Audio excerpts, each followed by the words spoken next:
Well, hello, my name is Andy Martinez, and today I want to tell you the story how the Invisible Man Award leadership started in the country of Honduras at Rich International Children Home. Uh, I was in 2019. I woke up at 2 o'clock in the morning and I spent time with God in prayer. While I was in prayer, I got an impression that I should call a pastor called Uncle David, or David Gate. We call him Tío David in Spanish. He's a pilot, he's a medical missionary, and he is a missionary. And he has several projects around the world, I believe in 90 countries, about ministry. He has an orphanage, he has a TV station, he has airplanes, and all that stuff that he does. So I say the impression was to call him because he needed a prayer room in the next evangelistic efforts that he will do. So I say, no way, I don't want to travel anywhere. First of all, I don't have no money. I only have like $60 in my pocket right now and saving. So, but the boys still was telling me to do that. So at 5:30 in the morning, I called him. 5:30 in the morning, I believe. And he didn't answer, but he called me back like 30 minutes later, and he talked to me. I told him, Uncle David, this is what I was praying, and this is what God told me to call you and tell you you needed a prayer room in the next evangelistic effort that you're going to do. Well, I didn't know when was that, but it was in West Palm Beach, Florida. And I told him, but I had no money. I need a airplane ticket, I need a place to sleep, and I need food. So he told me, no problem. Yes, we need someone to do that in just the campaign. So he say, I got an extra miles and I'm getting you the plane right now. So he got me the plane, and I say, oh my goodness, this definitely was God.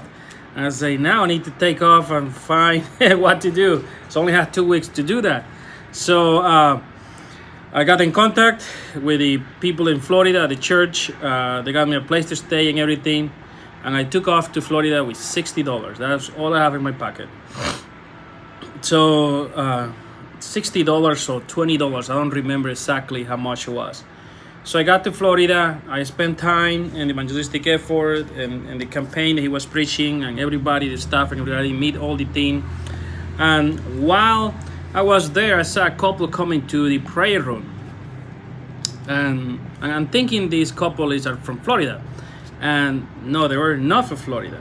By the end of the campaign, Mr. Nelson, I met him, and he told me to come to Honduras to preach and to teach about prayer.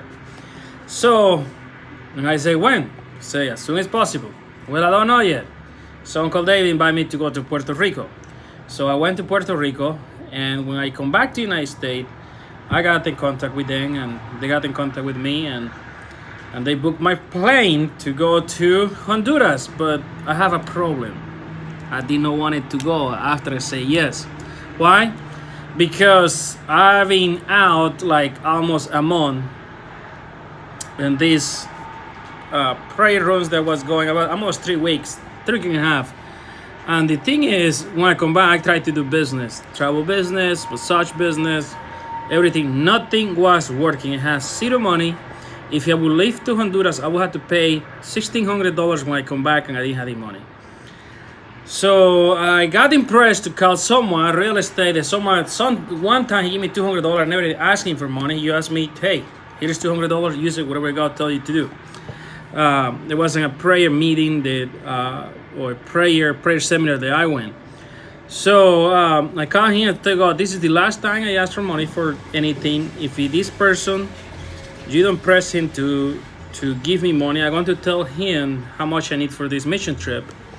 If he doesn't give me money, then I know I will never ask again for money for anybody.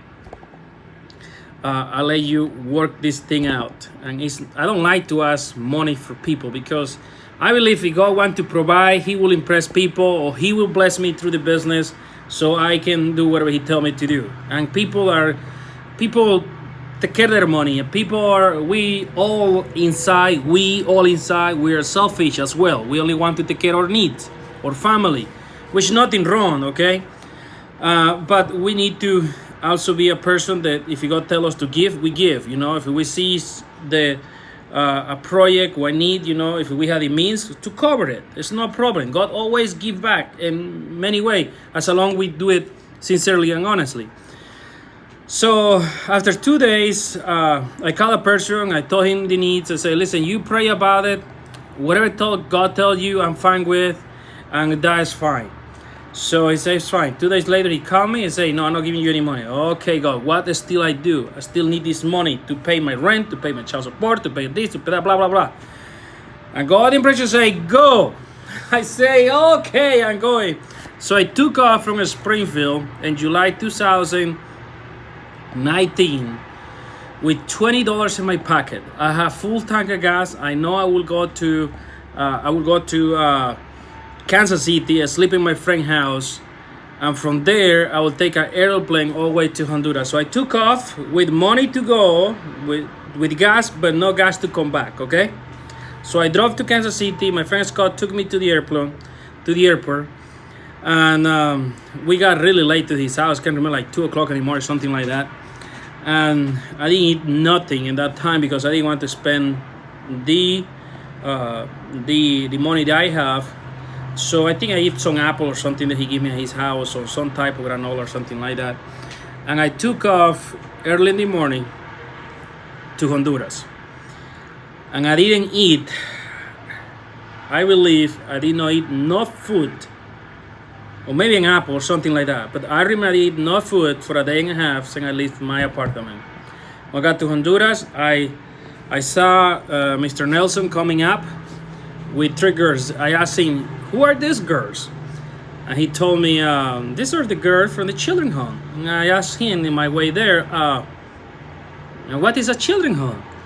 He say, well, it's like an orphanage, but it's a nice word called a children's home than an orphanage. It's kids who have problems in their house, they've been physical abuse, sexual abuse, or they are abandoned.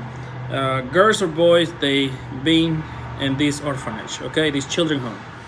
So on my way there, while we driving with the girls, they had tamales in their car, and they give me tamales. Oh, praise the Lord! I had tamales for a day and a half. I don't eat, so I ate my first tamales in the car with Mr. Nelson and the girls. So I got there, and then I say, oh my goodness, now I want to teach prayer to the kids. I say I never had teach prayers to the kids. So I got there, there's 75 people, well, boys and girls and volunteers and everything. And I spent 2 weeks in the children's home and Reach International. And it was the best trip of my life. I definitely got impacted with the stories of the children, the girls. I stay in the teenagers' dormitories. There are 33 of them. I saw all the movements, how they cook their own meal, they wash their clothes, and all the stuff. And I saw I saw how they work, how they operate, how they behave, and all the stuff. And I started listening to stories of why they were there. That really touched my life. That touched my life in a way that I never experienced before. It gave me fulfillment, and I was thankful that I grew up with parents that loved me, that didn't abuse me. Everything was not perfect, but I have a family who will love me, who will put me to bed, who give me a hug, who kiss me, who tell me they love me, and all that stuff. While I was teaching about prayer, I asked some of the kids, what do you want me to pray for? And the things they tell me is they wanted more love. And it was very impacting, like I say, very fulfilling. And when I took off from the airport, some of the girls came to take me to the airport. And I cried, some of them cried, and I came back to United States. Coming back to United States, they give me some money, even though I didn't want their money. While I was in Honduras, I prayed God. I say, oh, one thing I forgot, toothbrush. No, I forgot the toothpaste, shampoo, and soap. I only have my toothbrush with me. When I got there, guess what was? Toothpaste, shampoo, and soap. And I pray, say, God, I need money here in Honduras. So I got like 3 therapists in Honduras. It was like 40, 60 bucks, something like that. And that I use some money for me. I give some money to the girl. I give some money to Machu, that is the administrator. So for the orphanage. So I came back. Mr. Nelson gave me some money. I tried to refuse it, but I said, okay, give it to me. I use it. So I came back with $220. I still bring my $20 back. So I went to Honduras with 20 bucks in my pocket. That's the only money that I have, okay? So I came back. I made it back. I put money in the tank. Then the gas, I drove from my friend's house. My friend picked me up, or her mom, I can remember. Thank you, Scott. Thank you to your family for always being giving me a place to stay when I go to Kansas City. So when I came back, I need to pay the bills, okay? I have hardly any clients, but in 10 days, God made things happen. You know, in 10 days, God made business where there was no business. I did so many massage therapists. I bought massage therapists. I did, in 10 days, God paid me the $1,600 that I need to pay. So while I'm working, while I am doing the business and everything, in those 3 weeks, almost a month, I had a burden that I needed to do something in Honduras with the girls that I stayed in the place. It was the girl Sarita's house, because there's 3 houses: the boys, the mamachus, there are the little girls from like 2 to 12, and there is Sarita house. There are the teenagers girls. There are many of them. There are 33 of them. So that's the house that God impressed me that I need to do something. I didn't know what was. So I pray, and that burden in my heart, I need to do something. So while I'm praying, I say, God, what is it? I say, they have a place to sleep, they have food, they have education. So what is it? And what God impressed me was a leadership program. It's a leadership program? Me working with girls? Say, no way. I saw them. Some of them are nice, some of them are not nice. I saw some girls screaming, and I saw some girls with some issues. And I say, no way, I'm not doing this project. Leadership, I never had experience either. And then God impressed me a leadership program, a vacation program, an industrial program. To say, I don't have the money to do it, and how are we going to pay for it? So I'm going to summarize here the first thing, so the video is not going to be too long, okay? So I asked God, so how we do this thing? And I pray because I did not want to do it, like I say, and okay, I finally told you, God, yes. So I didn't have no money. So I pray and say, I can donate plasma. So I went and donate plasma. They gave me $20. Okay, so I got 20 bucks to start the program, okay? Then I thought, well, maybe I could give 1 day a week in my massage business to this program, and also the travel business I dedicate to God as well. And God told me, impressed me, no, give me whole entire week, not 1 day a week. Say, so what? Me giving you 1 week for this project of income, and me leaving 3 weeks, and say, now me using the 4 weeks, I hardly can pay everything. I'm kind of struggling here and there with the business. So me giving you 1 week and me keeping 3 weeks, I don't know how it's going to work. Well, I look my book, I have hardly any client, like 0. I have no client. Then I say, what is the difference between me giving this week to God and not having no client? So what I did is, okay, let's try this out. I don't lose anything. I have no client, give it to God, what is going to happen? So what happened is that I talked to the director in Honduras, said, we're doing a program. It's going to be a leadership program. God gave me the Bible verse. It's called, in Romans 1:20-90 program, it's called Invisible Man. Say, for the invisible thing of Him from the creation of the world are clearly seen, being understood by the things that are made, even His eternal power, Godhead, so that they are without excuse. We don't have no excuse to know that there's a real God. God created everything. We have all the evidence. It's our job to believe that He is, that He exists. He's giving all the evidence. So one of the things that the girls struggling in Honduras is to know if it's the real God. Some of them, they believe they don't believe in God because they're being abused physically or sexually. and all that stuff. So if there is a God, why all this thing happen? But we also have to remember that there is an evil person called Satan who use people who don't have God in their life, okay? And either we serve God or we serve Satan. So we become agents. So that's the reason God gave me that negative program. So I give the week to God. I'm going to do a minimum donation. And then I put it out on Facebook. And I get some people to come to get the therapy donation. I believe I did minimum $20, something like that. The first time. And what happened is I have clients and I raised $350. So we launched the program in Honduras. And then we have one girl, and the program is based on prayer, okay? Prayer, there is a lot of requirements, but they had to get up to pray 3 times during the day, morning, middle day, evening. They cannot miss. If they miss 3 times during the month, they're out of the program. They cannot have enemies in the program either. When we started the program, there were girls that didn't talk to each other at least for a year. And there was a lot of things that were happening. The director was new. She only had 1 year being there. And there was some of the girls wanted the director to be gone and all that stuff. And so I say, no, we cannot have dramas in this program. They need to talk to each other. They need to forgive each other. If there's a fight or something, or if they get mad at each other, they have to ask for forgiveness. If they cannot be in the program.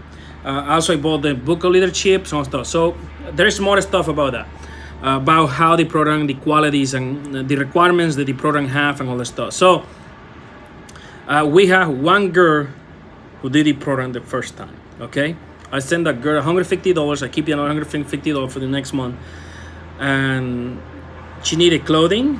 She always wants a hand wash. We sent her to get a special dinner. We sent her the swimming pool. She got like 16 pairs of clothes. She got 3 pairs of shoes, thing that she needed. And that's how we started the program, with one girl. Right now, we have 24 girls in the program, okay?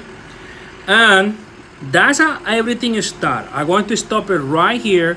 And the first girl who started this program was Fanny Hernandez.